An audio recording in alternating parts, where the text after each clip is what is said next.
वचन दिले तू मला. ह्या मालिकेच्या आजच्या भागामध्ये आपण पाहतो की इकडे ऊर्जा शौर्याला म्हणत असते, शौर्य आपल्याला फक्त आता माने येईपर्यंत थांबायचं आहे, कारण इकडे रिस्क असू शकते शौर्य, त्यामुळे शांत राहायला हवं आपण. तर दुसऱ्या बाजूला इकडे अर्पिताने बरोबर शौर्याला ओळखलेला असतो. अर्पिता विचार करते की बाप रे, याचा अर्थ शौर्य इकडे माझ्यासाठी आलाय.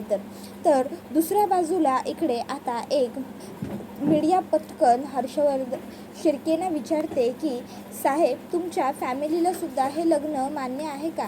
त्यांचीसुद्धा या लग्नाला संमती आहे का? त्याबरोबर लगेचच आता शिर्के हे त्यांच्या मिसेसना म्हणतात, बोला बोला कुटुंब बोला. त्याबरोबर लगेचच आता सुवर्णा म्हणते की हो, अर्थात आमचीसुद्धा या लग्नाला संपूर्ण संमती आहे, कारण खरोखरच पद्मा ही खूप चांगली मुलगी आहे. त्याबरोबर पुढची एक पत्रकार म्हणत असते, पण मॅडम, त्याबरोबर शिर्के म्हणतात की मला काय वाटतं, आता आपण इथेच थांबायला हवं. नाही म्हणजे खरं बघायला गेलं तर ही काही प्रेस कॉन्फरन्स नाही आहे, हे फक्त आमच्या मुलाचं लग्न आहे. मग मला वाटतं आता तुम्ही विचारलेत, आम्ही उत्तरं दिलेत, ह्या प्रश्नांना मौल्य होतं, पण आता यापुढे उगाच गुरुजी ओरडण्याआधीच आपण विधीनं सुरुवात केलेली बरी, नाही का? त्याबरोबर मग लगेचच गुरुजींना ते विचारतात, गुरुजी. त्यावर गुरुजी म्हणतात, हो हो, लग्नाचे विधी सुरू करायला हवे, मुहूर्त टळून जायला नको. आता वराने व वधूने येऊन इथे पाटावरती बसायचं आहे. त्याबरोबर लगेचच आता पद्माला आणि विक्रांतला त्या पाटावरती बसवलं जातं. आता पाटावर बसल्यानंतर विक्रांत पद्माकडे बघत असतो आणि आता तो पद्माला म्हणत असतो, काय असं बघतेस काय? तर इकडे शौर्य म्हणत असतो, ऊर्जा काय ग, लग्नाला सुरुवात झाली. त्यावर ऊर्जा म्हणते, शौर्य शांत राहा, शांत राहा. तर इकडे जो विक्रांत असतो तो म्हणत असतो की काय पद्मा बाबूराव कदम, माझ्या विरोधात केस लढत होतीस ना कोर्टात, आणि आज माझ्या शेजारी माझीच होणारी बायको म्हणून बसलीस. माणूस हा असाच असतो, दागिन्यांना ह्या सगळ्या साडीला वगैरे भुलून माझ्याबरोबर लग्न करायला हो म्हणाली आहेस ना, पण आता बघ लग्नानंतर मी तुझ्याबरोबर काय करतो ते. भूम. त्याबरोबर ती म्हणते की तू काही करू शकणार नाही आहेस, समजलं ना? त्याबरोबर विक्रांत म्हणतो, अरे असं कसं, मी काही करू शकणार नाही आहे? तुला कळेल ना लग्नानंतर मी काय काय करू शकतो ते. आता एवढ्या सगळ्या माणसांसमोर तू माझी लग्नाची बायको होणार आहेस, ते काय उगाच का? त्यामुळे आता पुढे कळेल मी काय काय करू शकतो ते. आता फक्त गप्प बस, लग्न आहे, मी तुझा होणारा नवरा आहे, लाज हस, तुला काय करायचं आहे ते कर, एन्जॉय कर, पण याच्यानंतर पुढे बघ. त्याबरोबर ऊर्जा शौर्याला म्हणते, शौर्य, अरे हा विक्रांत पद्माच्या कानामध्ये काय पुटपुटत असेल रे, काय बोलत असेल हा एवढं तिच्याशी. त्यावर शौर्य म्हणतो, अगं ऊर्जा, काय बोलत असेल म्हणजे काय, तिला ऑफकोर्स घाबरवत असेल, धमकवत असेल. त्याबरोबर इकडे गुरुजी यांनी लग्नाचे विधी सांगायला सुरुवात केलेली असतात. ते म्हणत असतात, तर विक्रांत दिग्विजय शिर्के, आता तुमचे लग्नाचे विधी हे पद्मा बाबूराव कदम हिच्याबरोबर केले जात आहेत. आणि त्यानंतर मग गुरुजी पद्मा आणि विक्रांतच्या लग्नाचे विधी करायला सुरुवात करतात. आता गुरुजींनी विधी सुरू केलेले असतात. गुरुजी म्हणतात, तुम्ही आता त्याच्यावरती फुलं वाहा. त्याबरोबर विक्रांत फुलं वाहत असतो. त्यावर लगेचच गुरुजी म्हणतात, तुम्ही त्यांच्या हाताला हात लावा. मग पद्मा विक्रांतच्या हाताला हात लावते. पद्मा एकटक दरवाजाकडे बघत असते. तिला असं झालेलं असतं की ऊर्जाताई कधी येईल, कधी येईल. त्याबरोबर इकडे शौर्य म्हणत असतो, ऊर्जा अगं बघ पद्माची अवस्था. ऊर्जा म्हणते, थांब शौर्य, थोडा वेळ फक्त. तर इकडे पद्मा ही विचार करत असताना गुरुजी म्हणतात की आता वराच्या आईने वधूवरांना ओवाळून घ्या. त्याबरोबर मग आता लगेचच तिकडे सुवर्णा पुढे सरसावते. ती आता लगेचच औक्षण करून घेते. तोपर्यंत शिर्केंच्या फोनवरती हर्षवर्धनचा फोन आलेला असतो. मग हर्षवर्धनच्या फोनवर बोलायला शिर्के बाजूला येतात आणि म्हणतात, हां बोला बोला हर्षवर्धन साहेब, कसा काय कॉल केलात? त्याबरोबर हर्षवर्धन विचारतो, काय तिकडची काय परिस्थिती आहे, सगळं ठीकठाक तर सुरू आहे ना? त्याबरोबर शिर्के म्हणतात की हो हो, सगळं एकदम व्यवस्थितच सुरू आहे. हर्षवर्धन विचारतो की सगळं व्यवस्थित, मी सांगितल्याप्रमाणे बोललात ना? तर दुसऱ्या बाजूला ऊर्जा शौर्याला विचारत असते, शौर्य अरे हे शिर्के एवढ्या घाईघाईने कोणाशी बोलत असतील रे. त्याबरोबर शिर्केंना आता हर्षवर्धन विचारतो, बोला शिर्के काय विचारतोय. त्यावर शिर्के म्हणतात, हो हो तुम्ही सांगितल्याप्रमाणे सगळं व्यवस्थित बोललो. मग हर्षवर्धन म्हणतो, बरं चला आता लग्नाचे विधी हे पटापट आटपा आणि एकदाचं त्या पद्माकडनं ॲफिडेविट घ्या. आपण त्या पद्माला जर लवकर लग्न करून आपल्यात घेतलं तर मग आपल्याला त्या ऊर्जावरती प्रेशर टाकता येईल की लवकर आम्हाला ॲफिडेविट दे म्हणून. तिला तर माहिती आहे ती पद्मा आपल्याबरोबर सेफ नाही येते. त्यावर शिर्के म्हणतो की हो हो तुम्ही काही काळजीच करू नका, मी लवकरच करतोय. लग्नाचे विधी सुरूही झालेत. त्याबरोबर मग आता लगेचच शिर्के तिकडे वरती येतात. आता मग शिर्के वरती आल्याच्या नंतर आता ते म्हणत असतात की चला पुढे गुरुजी लवकर लवकर विधी करा. गुरुजी म्हणतात, वधूच्या बाजूने कोणीच नाही आहे का. त्याबरोबर मग शौर्य लगेचच म्हणतो की हो शिर्के साहेब, हा सुद्धा एक प्रश्न होता. लग्न जर एवढ्या मोठ्या प्रमाणावर करताय तर मुलीकडचं कोणीच का नाही आहे. त्याबरोबर मग आता शिर्के म्हणतो, बरोबर मुलीकडचं कोणीही नाही आहे, कारण आमच्या सुनबाईंच्या गावावरून येण्यासाठी तब्बल 2 दिवस लागतात शहरात आणि तसंही इतका पाऊस पडत आहे. मग आम्हीच विचार केला की कशाला बोलवायचं त्यांना, आम्हीच नाही बोलावलं, आम्हीच नका येऊ असा निरोप दिला. तसंही हे लग्न आम्ही फक्त रीतिरिवाजासाठी करतोय. एकदा का इथे लग्न झालं की आम्ही गावाला सुनबाईंच्या सर्व नातेवाईकांना वगैरे बोलवून मोठं रिसेप्शन करणारच आहोत. काय पद्मा. त्यावर पद्मा फक्त मान डोलावते. त्यानंतर शौर्य म्हणतो, ऊर्जा अगं विधी पूर्ण होत येत आहेत, आता काय करायचं आपण. ऊर्जा म्हणते, शौर्य शांत राहा. त्याबरोबर मग आता जी अर्पिता असते ती शौर्याच्या फोनवर फोन करते. शौर्याचा फोन वाजतो, अर्पिताचा फोन असतो. शौर्य म्हणतो, ऊर्जा अर्पिता. त्यावर ऊर्जा म्हणते, बापरे म्हणजे शौर्य तिने तुला ओळखलंय. आता शौर्याचा फोन वाजल्याबरोबर अर्पिता विचार करते, ह्याचा अर्थ हा खरोखर माझा शौर्य आहे आणि हा माझ्यासाठी इथे आला. How sweet is it.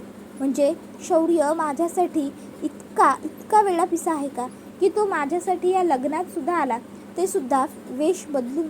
Wow, खरंच हे किती भारी आहे ना. आणि मग आता ती एकटक शौर्यकडेच बघत असते.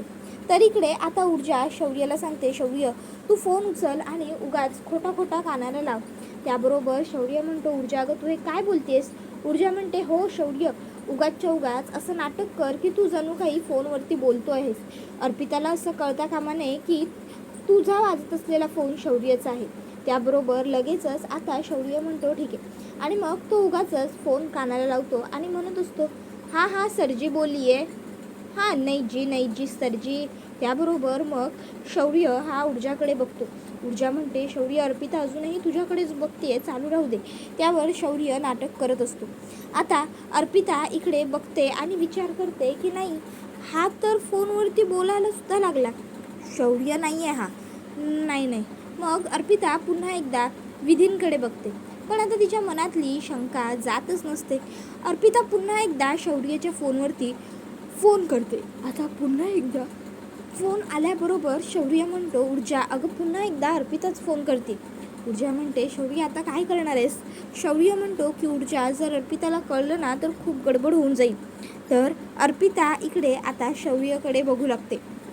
बाकीचे सगळे घरातले जे असतात ते लग्नाचे विधी बघत असतात.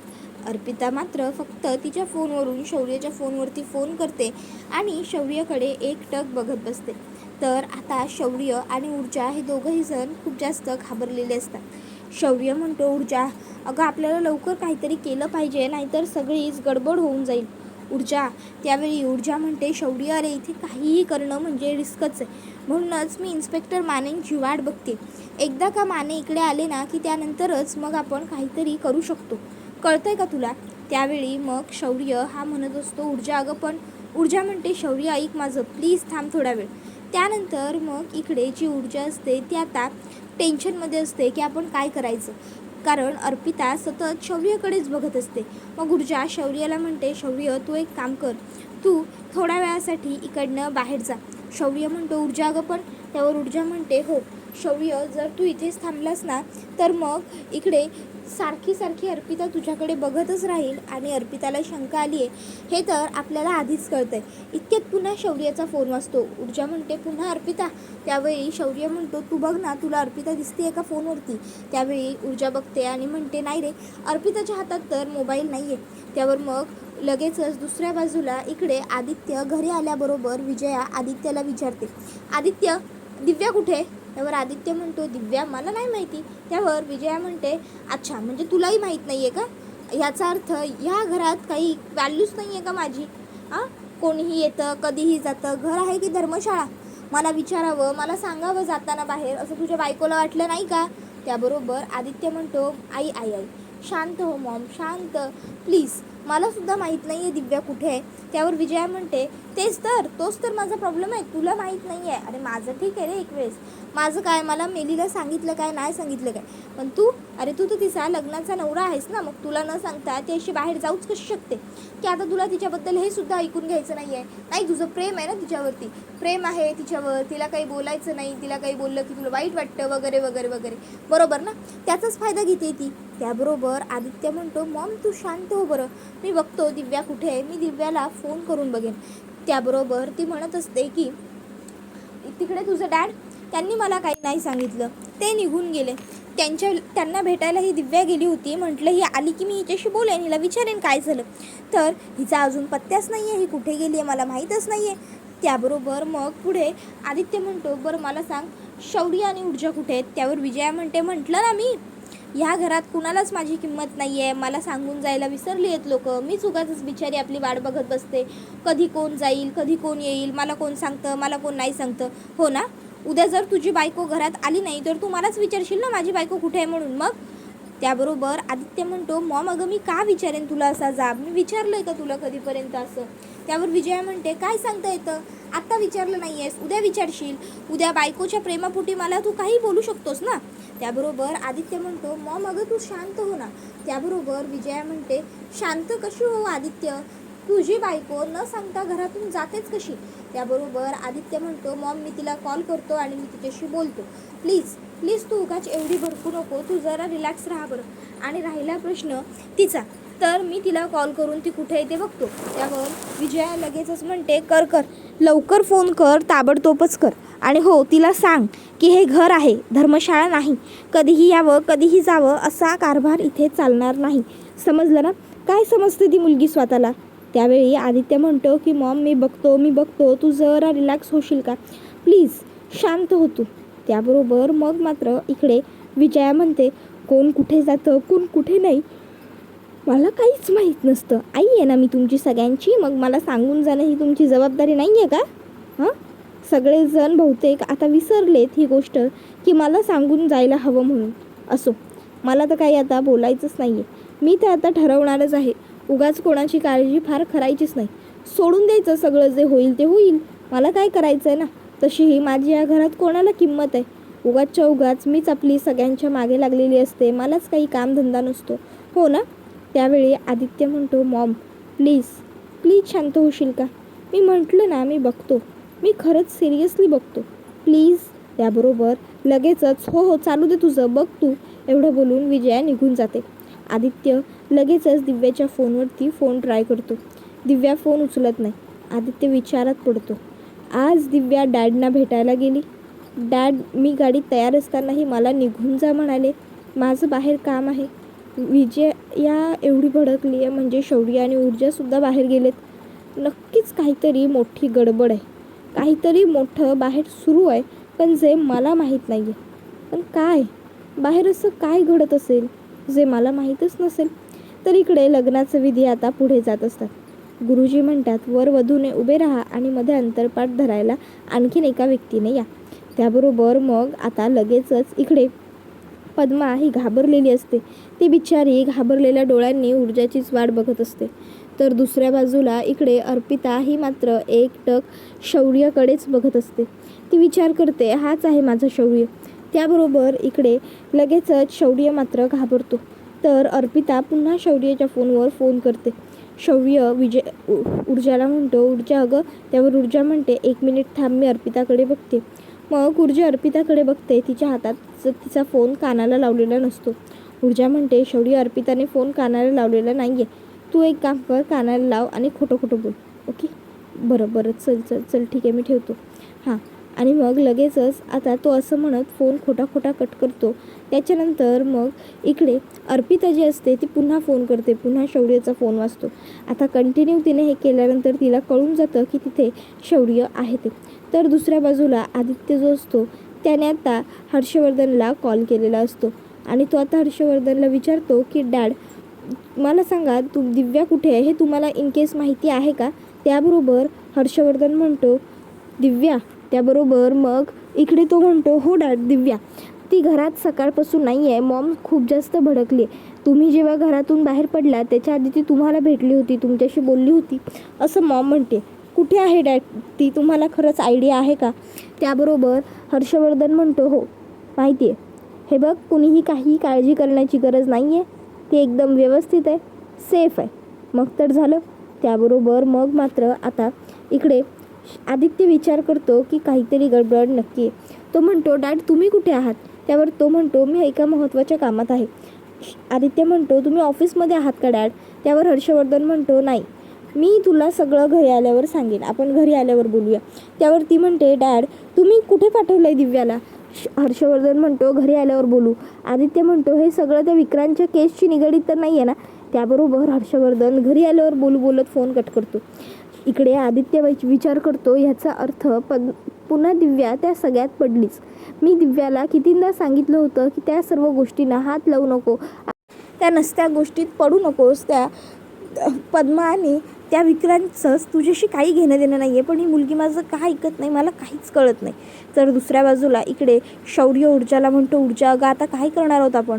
ऊर्जा म्हणते शौर्य आपल्याला मानेंची वाट पाहावीच लागणार आहे. तर दुसऱ्या बाजूला इकडे आता दिव्याला इकडे अर्पिताला कन्फर्मेशन मिळालं आहे की हा शौर्यच आहे. त्यामुळे ती आणखीनच जास्त त्याच्यावर फिदा झाली आहे. ऊर्जा शौर्याला म्हणते शौर्य प्लीज हे बघ तू बाहेर जा. शौर्य म्हणतो अगं ऊर्जा पण तू एकटी आत असताना मी कसा काय? त्यावेळी ऊर्जा म्हणते शौर्य प्लीज, ऑप्शन लिस्ट आहोत आपण, आपल्याला काहीही करता येणं शक्यच नाही आहे. तू बघ ना ती पद्मा, ती अर्पिता तुझ्याकडे कशी फक्त एक टक बघते येते. या अशा कंडिशनमध्ये आपण काय करायला हवं आहे शौर्य? त्यावेळी शौर्य लगेचच तिकडनं बाहेर जाणं प्रेफर करतो. त्यावर दुसऱ्या बाजूला इकडे आता ऊर्जा ही शौर्याला म्हणते शौर्य तू आता इन्स्पेक्टर माने आले की त्यांच्याबरोबरच जाते, कळलं ना? शौर्य म्हणतो ऊर्जा मला भीती वाटते गं.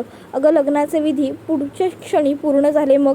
त्यावर ऊर्जा म्हणते काळजी करू नकोस, लग्नाचे विधी मी पूर्ण होऊ देणार नाही आणि इन्स्पेक्टर मानेसुद्धा येत आहेत, काहीही घडणार नाही आहे, तू रिलॅक्स राहा. पण आता तू इथे थांबणं रिस्की आहे, तू बाहेर जा शौर्य. शौर्य म्हणतो ऊर्जा मला खूप भीती वाटते गं तुला सोडून जायला. ऊर्जा म्हणते शौर्य प्लीज, जर आता तू नाही गेलास ना तर अर्पिताला सगळं खरं कळेल आणि अर्पिता जर काही बोलली तर सगळं भांडं फुटेल.